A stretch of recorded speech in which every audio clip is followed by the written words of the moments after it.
Our guest on This is America and the World is Dr. Daniel Hamilton. Dr. Hamilton is a senior fellow at the School of Advanced International Studies Foreign Policy Institute at Johns Hopkins University.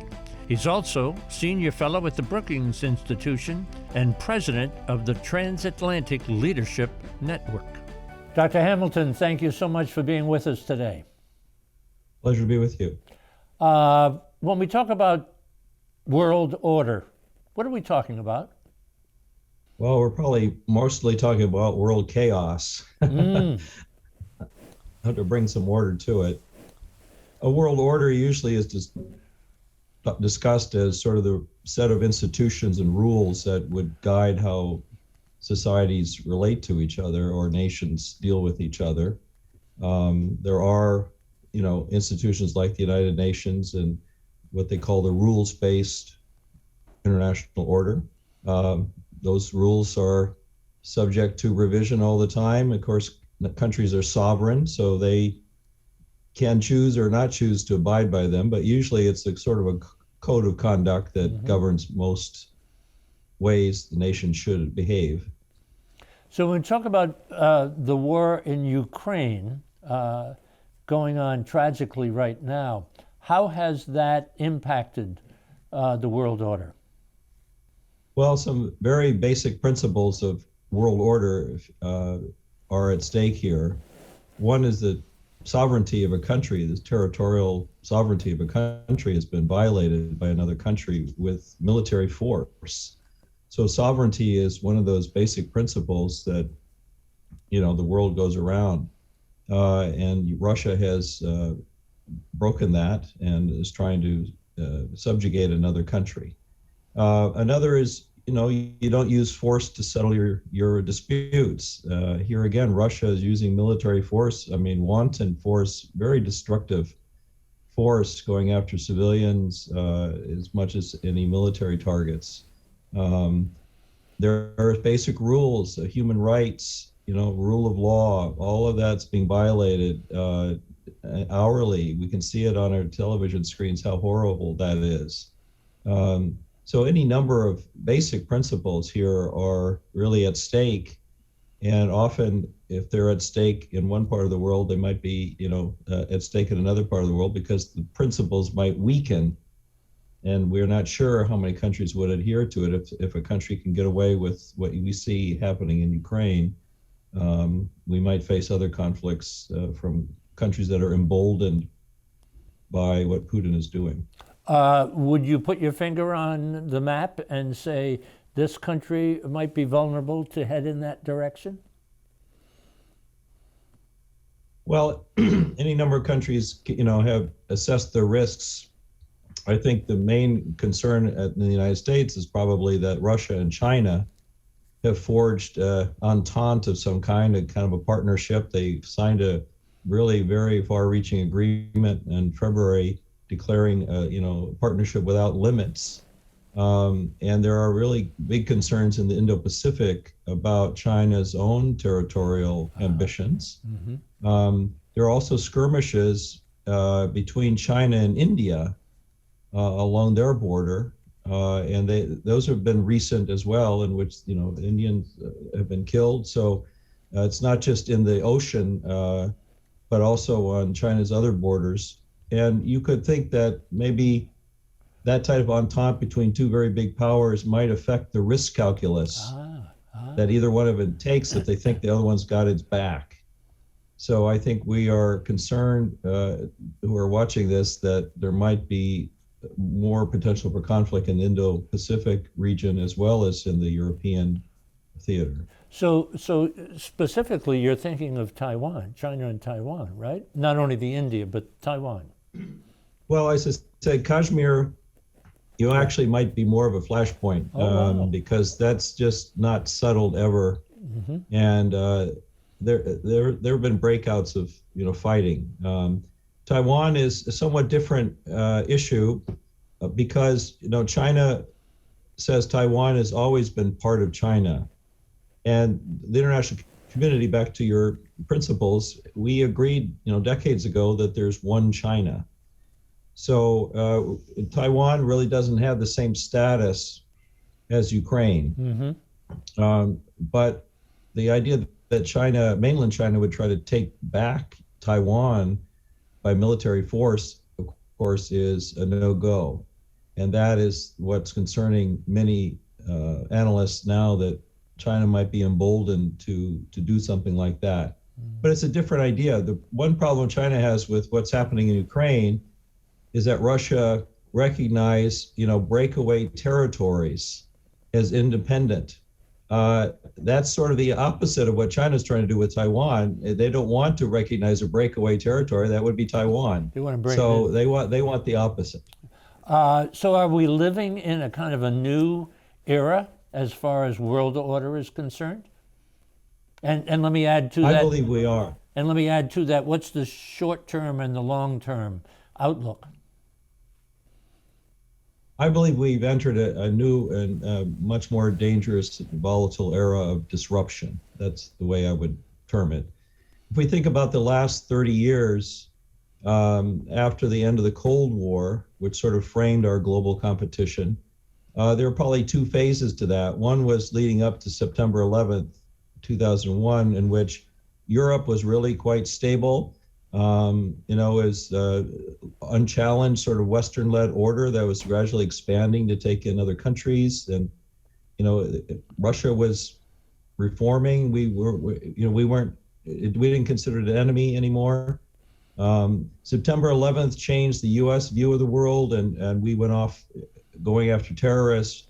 But in Europe, that order continued. Besides the Balkan Wars of the 1990s, which were tragic, the rest of the continent really started to unfold in this very stable way. And that was the paradigm for much of Europe. And I think we put a big bet on our relationship with China, that China could be, the words we used at the time, a responsible stakeholder in the international system, and that open trade would sort of turn China into this sort of more responsible power. I think there's a general sense in the United States we lost that bet. And so if you put competition now with Russia bent on overturning the entire post-Cold War order, in fact, changing Europe's map, and you have a China that's not trying to revise the international system, is trying to create its own, basically, you have a major platform of great power competition. And on top of that, we have all of these types of flows that are connecting our societies now, show how disruptive they can be to how our societies function. Think of the pandemic. Think of all the supply chain congestions that are blocking everything up. All the ties that bind us now are also ties that can disrupt the critical functions of our societies. Think of cyber attacks, all of these kinds of things, energy flows. So we're closely bound with many societies around the world, but those can be disruptive. They can ripple back. They don't just give us lots of gain in terms of profits and better life. They cause some pain. And our institutions aren't really equipped with that kind of ongoing disruptive type of challenge. Let us take a little break talking with Dr. Dan Hamilton.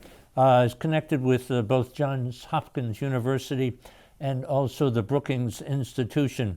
And we're getting a bit of a lesson here on world order, or not, as the case may be. This is America and the World. This is America and the World is made possible by the Japan-America Society of Washington, D.C., the Republic of Uzbekistan, the Sultanate of Oman, the Kingdom of Morocco,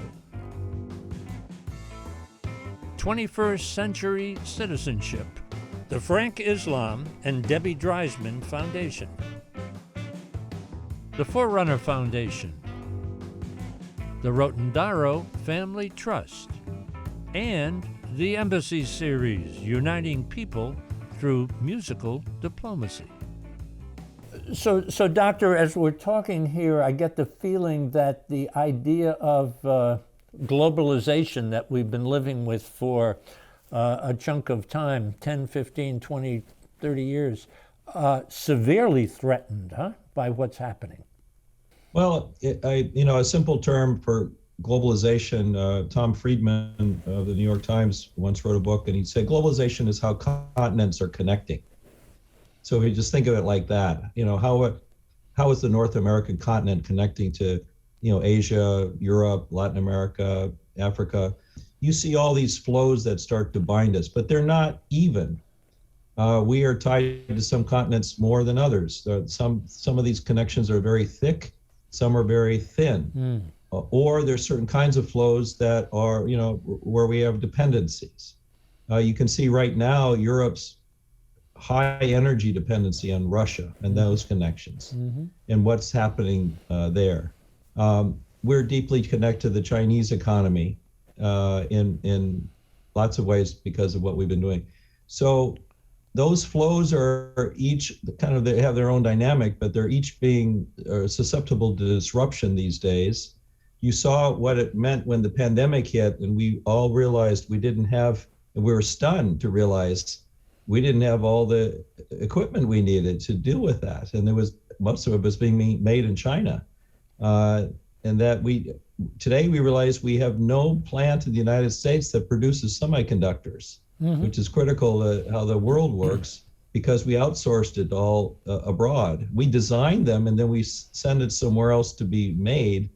So now there's a big push to bring some of that back. And there are similar debates happening in Europe and many other countries about how to manage your dependencies, kind of redefining the terms of your dependence. I don't think we'll shut that off anytime soon. And in some areas, we're more dependent than others. But there is no doubt that we're not in a phase of expanding, that globalized world. Where does the United States fit into all of this business of the New World Order that we're talking about? Well, we have major domestic debates these days in our country, huge polarized situation. And I think there is such a polarization in the United States that that's hampering our ability to sort of be the type of leader that we have been accustomed to being internationally. I think Americans have been tired of, what President Biden's called the endless wars. He's trying to manage that. We look at how we're rebuilding countries all over the world, and we say, many people, what about our own country? How can we help others when we can't even help ourselves? So there's a strong pull right now, I think, in this country, no matter what side of the aisle you might be on, to say, we have to take care of our own in order to be the kind of leader we are abroad, because that's ultimately your strength comes from within. So I think there is a sense in this country, no matter, as I said, which political persuasion you are, that we've got to devote some time to that. Do you feel and that's a problem because others rely on us quite a bit. Do you feel, going off in another track here, that our democracy at home is severely threatened? Well, I think if you have a sense of American history, you see it really kind of, there are upheavals all the time. We are a revolutionary country. We started as a revolutionary country, and I think we continue as that. And revolutions are also disruptive. Our society is used to change and upheaval. In fact, that's probably one of our strengths, that we are able to do that. But that can be very hard, of course, on certain communities. And we haven't done well by all those communities in our country. But I think we're accustomed to change, and innovation is a skill Americans have. We tend to go with that. Other countries, are less flexible and adaptive, I would argue. Most countries are less adaptive than the U.S. has proven to be. And that's been rooted in a sense of democracy, in a sense that there are rules to the game that we need, we don't always adhere to them. But by and large, we are moving to try to perfect that experiment that we call democracy. So I think we have our faults, but I'm not sure that it's in, danger of failure. But we certainly have some fractures right now. What do you think Putin's up to? I believe he doesn't want to go down in Russian history in his mind as the leader who lost Ukraine. Wow. In his mind, Ukraine is part of the Russian world, and it is wrapped up in his own somewhat warped historical sense of Russian greatness and then Russian history and the drama of all of that. He said that collapse of the Soviet Union was the greatest historical tragedy. I don't believe he's trying to recreate the Soviet Union, but it could be that he could see himself go down in history as Vladimir the Great in his mind, who sort of reconnected the Russian peoples in what he calls the Ruski Mir, the Russian world, which is sort of an ethnic, cultural mix. It's not citizens. It doesn't match borders, and that's a problematic idea. It talks about the compatriots who are Russian, who are in other countries, and that somehow he has a duty to protect them. That's the pretext he's been using in Ukraine. But Belarus, the country north of Ukraine, is not only a staging area for Russian forces, and it's also where the Russian dead are being transported back before they go back to Russia. It has a unique treaty relationship with Russia. They call it the Union State. So they have joint institutions. Both sides have been careful not to get locked into sort of a permanent one country arrangement, but they might be heading that way depending on how the war turns out here. So I think Putin really is fearful that a separate, successful, democratic, Slavic neighbor could emerge, and that could be Ukraine, because such a country would resonate deeply in Russian society. And that is a threat to an authoritarian regime that thinks democracy is the enemy. So I think those are the reasons why Putin has done what he's done. It's a mixture of his personal sense of his history. He's 69 years old. He probably could be, president for a good number of years, but maybe not. And he's thinking of his legacy. He's thinking this historical, cultural baggage that he has with him, and he's used to using military force to get what he wants. And he's done it, in recent years in a number of countries, including Ukraine in 2014. Let me circle back to something you said a minute or so ago, which was Putin thinking that the responsibility was on his shoulders for having lost Ukraine. Isn't the truth of the matter that when the Soviet Union dissolved 30 years ago, that's not on his shoulders that it happened. As a matter of fact, he was pretty angry about it then, and he still is now. But why is he taking on that responsibility, poking into Belarus, poking into Georgia, now trying to overtake Ukraine, and possibly working his way toward Moldova? Why is he taking on this on his shoulders? Well, as I said, I think he has this concept of what he calls the Ruski Mir, the Russian world. It's not a world that matches the current borders of Europe. The Soviet Union collapsed because Russia decided that it wasn't working, and that all these other Soviet socialist republics at the time were, as much a burden as they were anything else on Russia. And so everyone decided to go their own way. It was, of course, we have to remember it was part of a larger rejiggering of the European map. The Eastern European had already, decided to go west. That was part of the Soviet Empire. Hundreds of thousands of, Russian Soviet troops in Eastern Germany, for instance, all left. The other great empire, though, that dissolved at the same time was the Yugoslav empire. Basically, was a collection, a multi-ethnic collection of countries that one blew apart disastrously with much death. And so of the two that collapsed, actually the Soviet one was the more peaceful at the time, despite also some problems. But I don't think Putin ever acknowledged that that was the right thing to have done, and especially with Ukraine. And so over the last and Russia was too weak, I think, when he first came to power for him to do much about it. But if you look at what he's been doing for a long time now, he's progressively been building up his capabilities. When Ukraine was sort of a pliant, vassal state of Russia, which it was for much of this period, Russians had little to worry about.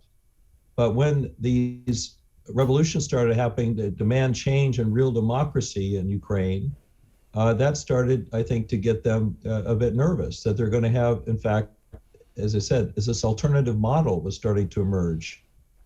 It's important to remember when we talk about NATO and everything, what Putin's saying, that in 2014, when he invaded Ukraine, he invaded because it was a trade agreement that Ukraine was going to sign with the European Union.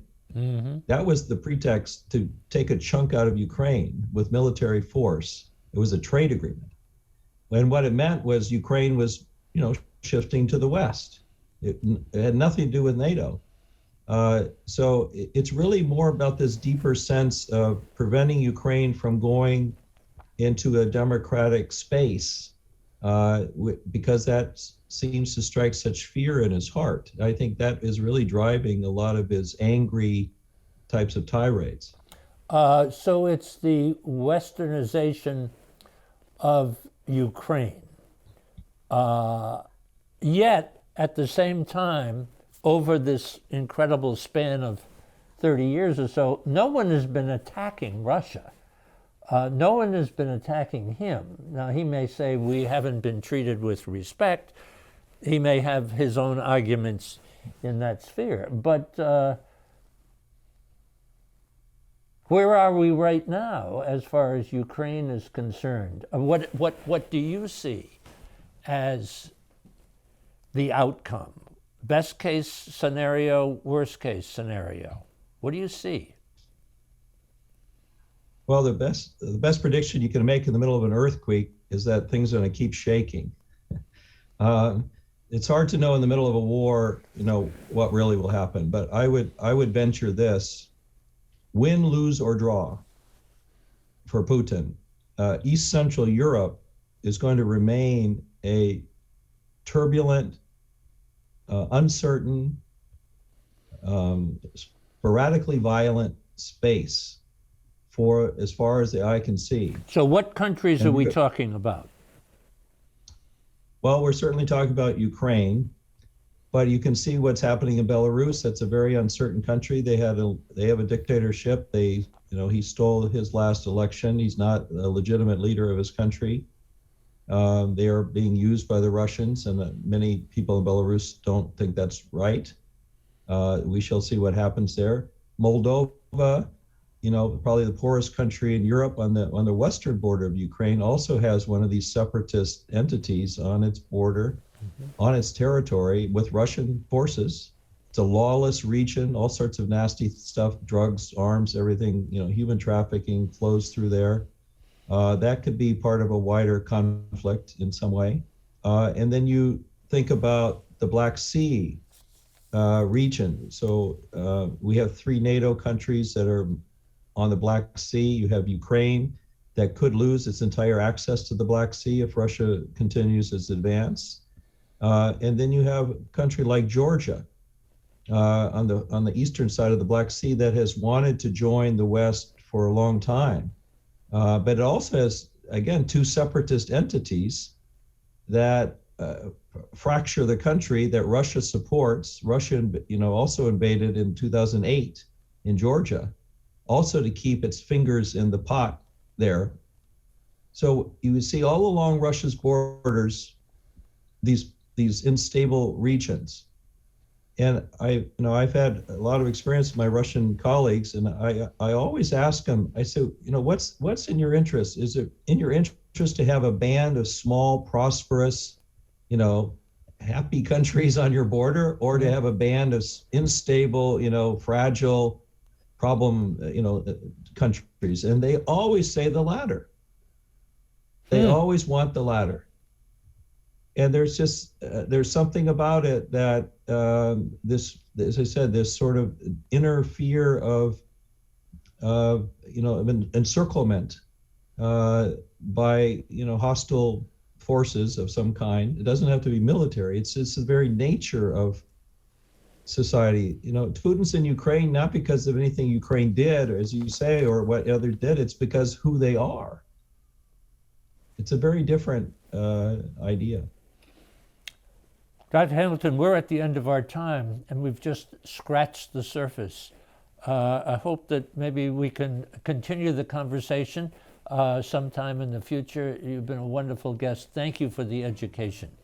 Thank you, Doctor. Thank you so much. Thank you. Okay, take care. Have a good day. All right. This is America and the World is made possible by the Japan-America Society of Washington, D.C.,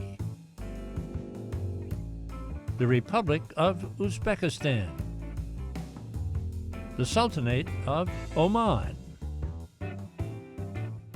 the Kingdom of Morocco, 21st Century Citizenship, the Frank Islam and Debbie Dreisman Foundation, the Forerunner Foundation, the Rotendaro Family Trust, and the Embassy Series, uniting people through musical diplomacy.